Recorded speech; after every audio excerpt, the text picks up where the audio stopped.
Social media पर channel Mahalakshmi की ओर से आपके पास सादर जयचंद खबरें लाए हैं पूरी साथ पर। आज बात कर रहे हैं एक चिंता की कुंथलगिरी तीर्थ के पास। मध्य प्रदेश के 52 तीर्थयात्रियों को विमल जैन जी परिवार 22 दिवसीय दक्षिण के तीर्थों की यात्रा के लिए जा रहा था। 24 सितंबर रात 8:30 बजे की बात है। जो फाटक से आगे चले क्योंकि वहाँ रास्ता बहुत ख़राब है, बहुत ख़राब है। बारिश के बाद तो और ख़राब हो गया है। जो बस थी धीरे धीरे बढ़ पा रही थी, लगभग 20 किलोमीटर से ज़्यादा स्पीड नहीं होगी। तीर्थ जानते हैं ना, कुलभूषण देशपुर जिले की सिद्ध स्थली है। यहाँ पर 5 पहाड़ी पे मंदिर हैं और 5 नीचे मंदिर हैं। वही एक गाय का दूध गिरता था पहाड़ी के ऊपर और कहते थे पता नहीं है, फिर बताया एक सेठ सामने, तो वह खोदाई गई तो चरण निकले थे यहाँ पर। उसके बाद मंदिर बनते गए। विशाल बाहुबली स्वामी की प्रतिमा, बहुत कई प्रतिमा, बहुत खूबसूरत यह तीर्थ है। और बात हम कर रहे थे यात्रियों की। 8:30 बजे जैसे महिलाएं अधिक थी, गाड़ी जा रही थी कि अचानक एक पिकअप वैन सामने आकर रुक जाती है। कस के ब्रेक लगाता है ड्राइवर। क्या हुआ? एकदम गहरा अंधेरा। और फिर थोड़ी देर रुकती है। क्या ड्राइवर बाहर जाए? सुनसान इलाके में कोई आगे पीछे नहीं दिख रहा है, क्या करे? उसने वहीं रोकी रही, शायद पिकअप वैन हटे। इसने मालूम चला जैसे कोई गाड़ी के ऊपर पीछे से चढ़ रहा है। कट कट कट आवाज आ रही थी। कहते हैं सांसत में आ गई, सांस वहीं अटक रही थी क्योंकि इस सुनसान के अंदर। और फिर अचानक धीरे धीरे पिकअप वैन निकल गई। सांस आई, पर लग रहा था जैसे ऊपर कोई है, कुछ लोग हैं। और फिर एक एक करके मालूम चला कि धीरे धीरे अंधेरे में जैसे ऊपर से कुछ फेंका जा रहा है। रोशनी नहीं थी, समझ नहीं पा रहे थे, पर कहते हर की खिक्की बन गई थी। अचानक डकैत हैं, लुटेरे हैं, कौन है समझ नहीं आ रहा था, परेशान थे। कहते हैं ऐसे चलता चलता 5-7 मिनट गुजरे थे कि अचानक फिर वही पिकअप वैन फिर आके खड़ी हो गई। ढाल में बहुत बड़ा काला है। अब हर की सांस बन गई थी। महिलाएं तो एकदम, क्योंकि महिलाएं आई थी, अगर दरवाज़ा खोलते हैं, कुछ खोलते हैं तो कहीं वे अंदर आके हमला ना करें, इसलिए कोई दरवाज़ा कुछ नहीं खोला गया, शांत रहे। और इतनी देर में मालूम चलता है कि कुछ देर इंतजार करके जैसे वो पिकअप वैन चली गई। इधर किसी तरह कुंतलगिरी पहुंचे। वहां पहुंचे तो मालूम चला कि 40 बैग जो ऊपर बस पे रखे थे, जो गिर रहे थे ना बार बार, वो पिकअप वैन वाले लोग उनके साथ थे और वो बैग नीचे फेंके जा रहे थे।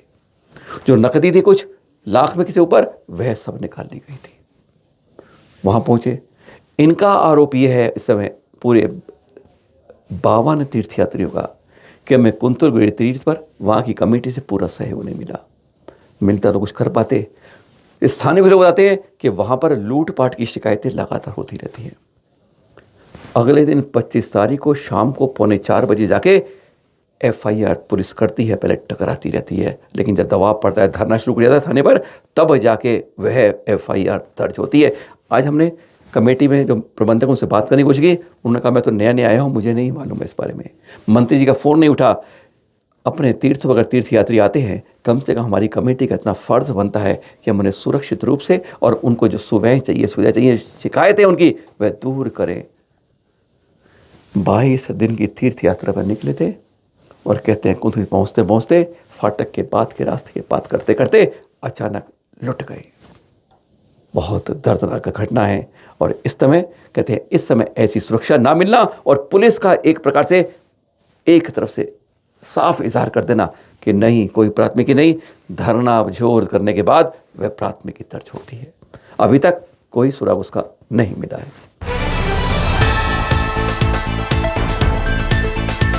श्रावस्ती तीसरे तीर्थंकर की स्थली, जन्म स्थली कह सकते हैं। और पहली बार किसी जैन जिनालय के अंदर उसका लोकार्पण करने के लिए कोई मुख्यमंत्री आए। यूपी के योगी आदित्यनाथ देख रहे हैं, मंदिर के दर्शन किए, बहुत भावुक हुए।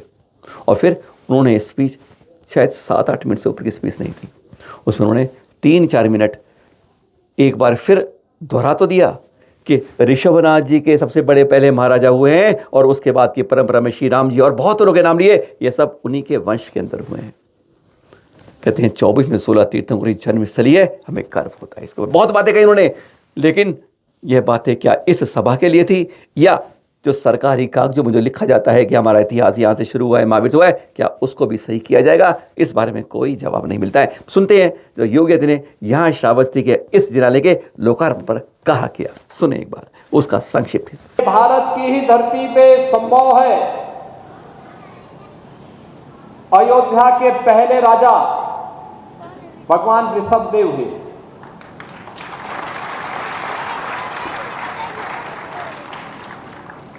और भगवान ऋषभदेव से जो परंपरा आगे बढ़ी,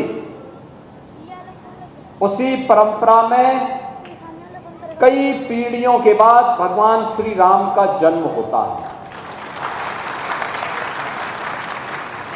उसी परंपरा में गंगा मैया को धरती पर लाने वाले महाराज भगीरथ भी पैदा होते हैं। उसी परंपरा में परम गौभक्त महाराज दिलीप पैदा होते हैं। और वही परंपरा है भगवान राम के बड़े पुत्र लव, जिन्होंने श्रावस्ती को राजधानी बना करके इस क्षेत्र को एक नई गति दी थी।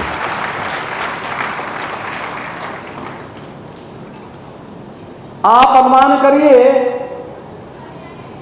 उत्तर प्रदेश की धरती इस मामले में सौभाग्यशाली है कि 24 पावन तीर्थंकरों में 16 हमारे उत्तर प्रदेश में अवतरित हुए। हमारी अयोध्या, हमारी काशी ऐसे पावन जैन तीर्थंकरों की पावन धरा के रूप में विख्यात है और उनकी कृपा आज भी वहां पर हम सबको देखने को मिलती है। मैं गत वर्ष अयोध्या में भगवान ऋषभदेव के पावन मंदिर पे गया था। माता ज्ञानवती जी से वहां पर मुझे दर्शन करने का सौभाग्य प्राप्त हुआ था और मुझे बहुत अच्छा लगा था। कितनी कठिन साधना, तप है, संयम है, और उस संयम और तप से उपजी हुई सिद्धि पर आधारित है जैन परंपरा।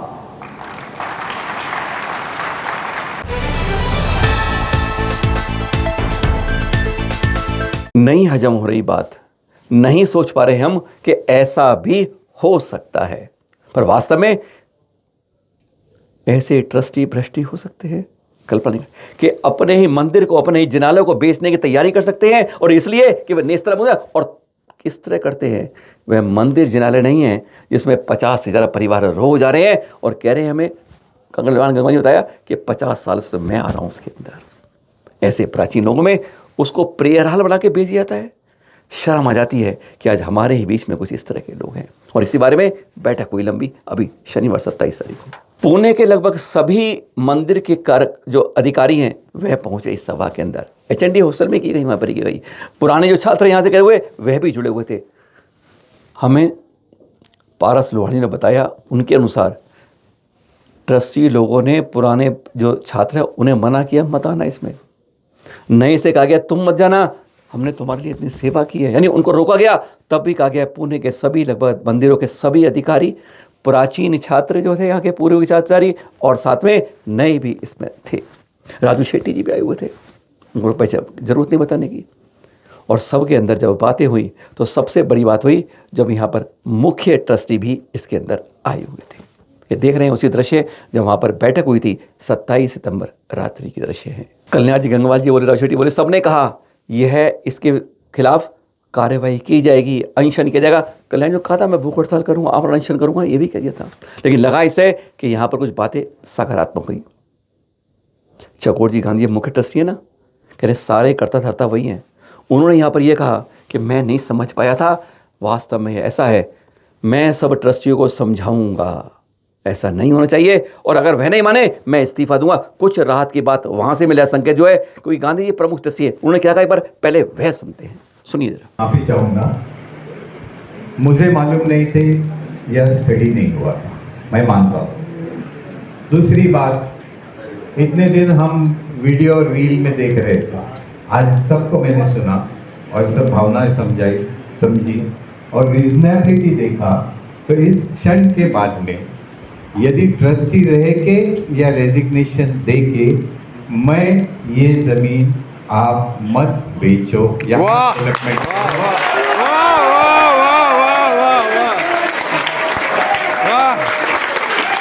जय हो भगवान की जय, महावीर भगवान की जय, महावीर भगवान की जय। आम्ही तुमच्या सोबत आहे दादा, काळजी नका करू. नक्की रहो। और मैं ट्रस्टी रह के या छोड़ के मैं जब ये बात लेके जाऊंगा ट्रस्ट के सामने कि मुझे भी पड़ रहा है कि ये नहीं बेचना चाहिए, तो शायद कंट्रोवर्सी हो सकती है। हम आपके साथ हैं सब। पहली बात हम दरवाजे बंद नहीं करेंगे। हम मंगलवार को चिराग जी को राजू से हाई कोर्ट में केस चला गया है, पुलिस पर शिकायत कर दी गई है एफआईआर दर्ज करने के लिए, और ये देख रहे हैं अल्पसंख्यक है उन्हें भी उस ट्रस्ट कमेटी को यह नोटिस जारी कर दिया है। यानी हर तरफ से मान रहा है, हर कोई मान रहा है कि ऐसी गलती क्या, ऐसी कोशिश भी कोई कर रहा है, ऐसा भयंकर षड्यंत्र तो सपने की कल्पना के बाहर है। किस तरह की योजनाएं आज ट्रस्टी अपने दान के, अपने जिनाले को बेचने की कोशिश कर सकते हैं, कल्पना नहीं कर सकते। नंदनी मठ में भी भट्टागर जिनसेन स्वामी देख रहे हैं आप, ये इन्होंने भी कहा कि 750 गांव हम आपके साथ हैं पुणे के, और हर पुणे के इसके अंदर हम भी आपका पूरा सहयोग देंगे। ये होती है एकता की मिसाल। और उन्होंने कहा है 2 तारीख को प्रातः 10 बजे से शाम को 6 बजे तक सांकेतिक प्रदर्शन उपवास किया जाएगा, इसी HND बोर्डिंग को बचाने के लिए। एक रहिए, पूरे देश को, अपने जिनानों को सुरक्षा करने के लिए हमें हर जगह मिलकर लड़ना होगा, तभी कहते हैं इस तरह के लोग हट पाएंगे। नहीं तो कहता है जिसकी लाठी उसी की भैंस, बचना होगा हमें इस तरह के कार्यों से।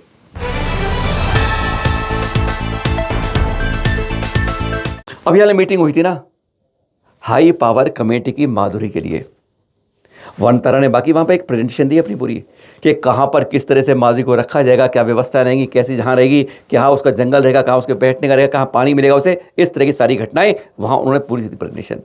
सरकार ने कहा उसके पूरी इंफ्रास्ट्रक्चर पर करेंगे, डॉक्टर मुहैया वनतारा करेगा और जगह देगा नंदनी। लगभग कागज सारे कर दिए गए। हाई पावर कमेटी ने पेटे को कहा तुम अपना क्या कहना है 10 अक्टूबर तक जमा करो, 14 को इसके बारे में कार्रवाई होगी।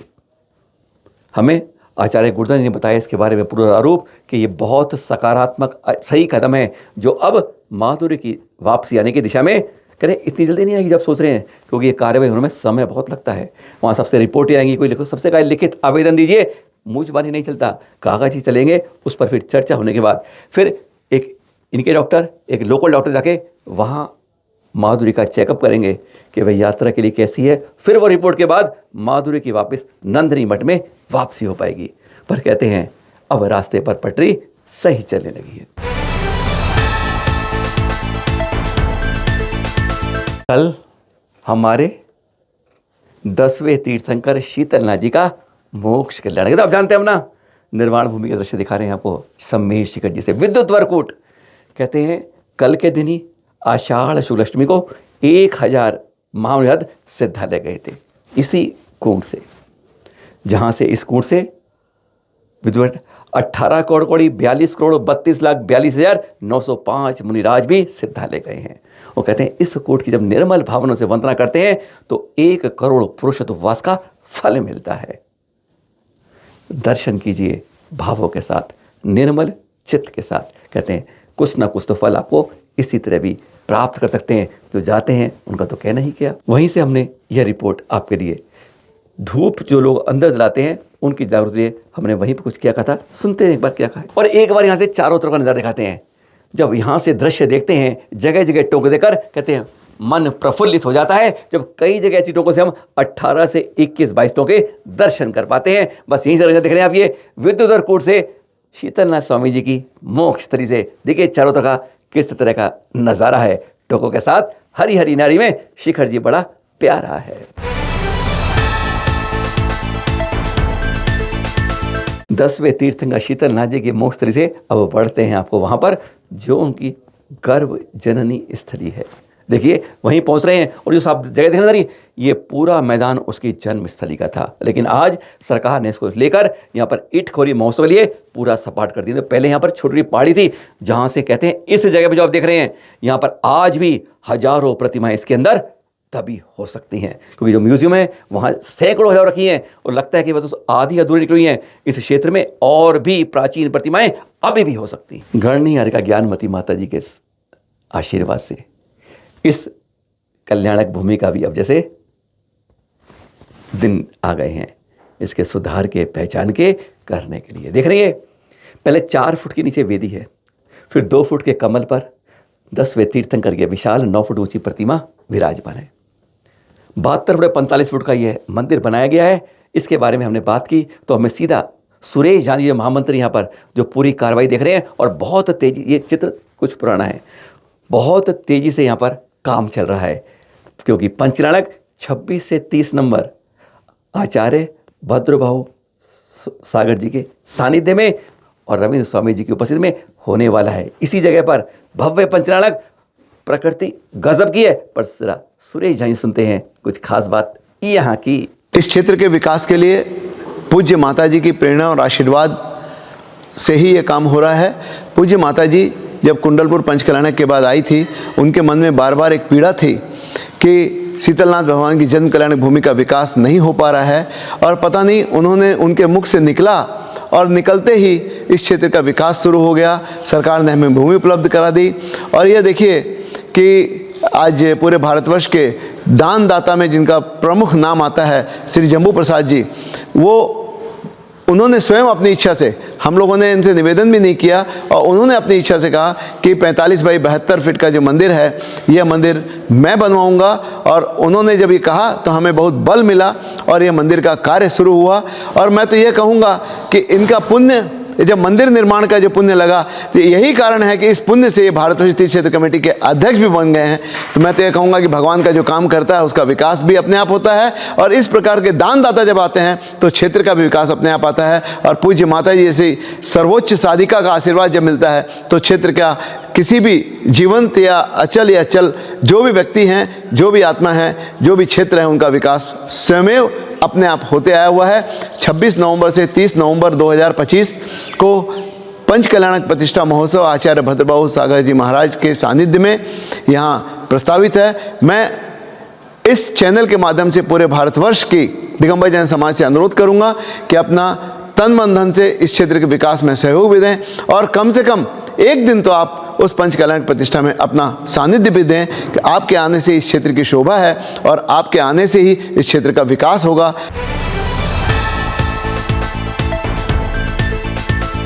और जाते जाते कुछ दृश्य दिखा रहे हैं आपको।